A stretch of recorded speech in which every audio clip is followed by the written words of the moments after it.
அன்பு நண்பர்களுக்கு டாக்டர் சர்வானந்தாவின் இனிய வணக்கங்கள். நண்பர்களே, கடந்த சில வாரங்களாக ஜென்ராலிட்டிஸ் என்ற டாபிக்ல நாம் தொடர்ந்து பல கருத்துக்களை சொல்லி வருகின்றோம். ஹோமியோபதி சப்ஜெக்டை பற்றி பேசி வருகின்றோம். டாக்டர் ஹனிமேன் அவர்கள் ஹோமியோபதியை மிக சிறந்த முறையிலே மருந்துகளை மனிதர்களுக்கு கொடுத்து அவர்களுக்கு நடந்த மாறுதல்களை குறித்து எடுத்து வைத்து அதை முல்லை முள்ளால் எடுப்பது என்ற தத்துவத்தின் அடிப்படையிலே சிகிச்சையை அளித்து வந்திருக்கிறார்கள். டாக்டர் கென்ட் என்கின்ற அமெரிக்க ஆங்கில மருத்துவர் ஹோமியோபதி மேலே பற்று கொண்டு அதை மிகச்சிறந்த அளவிலே வளர்த்தெடுத்திருக்கிறார். அவர் எழுதிய ரெப்பரட்டரி புக்கில் இருந்து தான் நாம் இப்போ இந்த ஜென்ராலிட்டிஸ் அப்படிங்கிற டாபிக் எடுத்து அதை பற்றி விளக்கமாக சொல்லி வருகின்றோம்.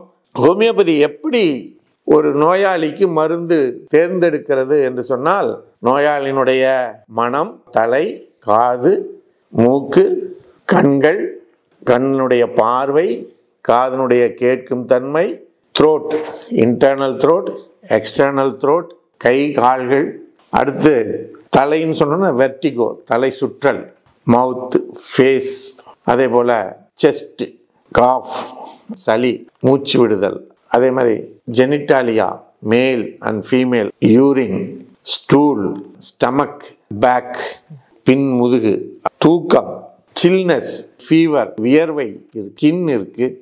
இதையெல்லாம் தாண்டி ஜென்ராலிட்டிஸ். இப்படிப்பட்ட டாபிக்ஸில் தான் இந்த எல்லா டாப்பிக்லையும் சேராமல் சில விஷயங்கள் நடக்கும். அந்த விஷயங்களை ஜென்ராலிட்டிஸ் அப்படிங்கிறதுல டாக்டர் கென்ட் கொடுத்திருக்கிறார்கள். இவைகளை தனித்தனியாக அதில் ஏற்படக்கூடிய பிரச்சனைகளை எல்லாம் தொகுத்து அதற்குரிய நிலைகளை டாக்டர் கென்ட் அவர்கள் சொல்லியிருக்கிறார்கள். ஸ்டாம் அப்படிங்கிற ஒரு சப்ஜெக்டை நமக்கு கொடுத்துருக்குறாங்க. ஸ்டாம் அப்படின்னா என்ன? அதாவது ஏராளமான மழை, கடுமையான காற்று, இது அடித்து வீசி மிகப்பெரிய ஒரு பிரளயத்தை உருவாக்கக்கூடிய சூழ்நிலை. அந்த வானிலைக்கு பெயர்தான் ஸ்டாம். இப்போ நம்ம ரீசெண்டாக அமெரிக்காவில் இந்த ஸ்டாம் அப்படிங்கிற புயல் அடித்து 7 மாகாணங்கள் பாதிப்படைஞ்சது. கிட்டத்தட்ட ஒரு 100 பேருக்கு மேலே இறந்து போனார்கள். வீடுகள்லாம் அப்படி காற்றுல பறக்கிறத நம்ம பார்த்தோம். இந்த சூழ்நிலை அப்படியே ஒரு மனசில் வச்சு பாருங்களேன்.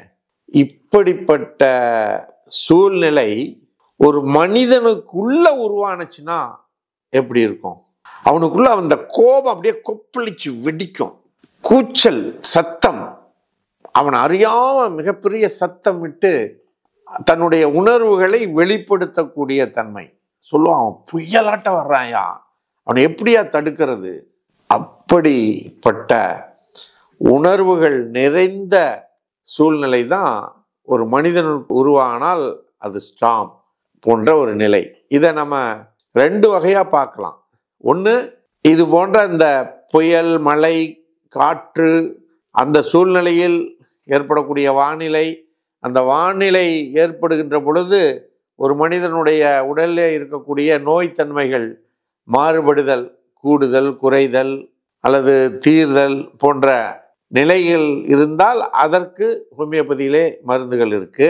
அதே போன்ற மனநிலை ஒரு மனிதனுக்குள் உருவாகி அவனுள் ஒரு மிகப்பெரிய நோய் பிரச்சனைகள் ஏற்பட்டால் அப்படிப்பட்ட மனநிலைக்குள் அவன் செல்லாமல், அந்த புயல் தன்மைக்குள் செல்லாமல் தடுப்பதற்கும் ஹோமியோபதியிலே மருந்துகள் இருக்கிறது. நண்பர்களே, அந்த மருந்துகளை நீங்கள் அது மாதிரியான மன அமைப்பு உடையவர்களை நீங்கள் கண்டால் அல்லது நீங்களாக இருந்தால் நீங்கள் சர்வம் ஹெல்த் கேரை தொடர்பு கொள்ளலாம் அல்லது ஹோமியோபதி மருத்துவரை தொடர்பு கொண்டு அந்த மனநிலையிலிருந்து நீங்கள் விடுபட்டு நார்மலான, இயற்கையான, மென்மையான, அமைதியான மனிதராக நீங்கள் மாறலாம் என்று கூறி வாய்ப்பளித்த சர்வம் யூடியூப் சேனலுக்கு நன்றி கூறி விடைபெறுகிறோம். நன்றி, வணக்கம்.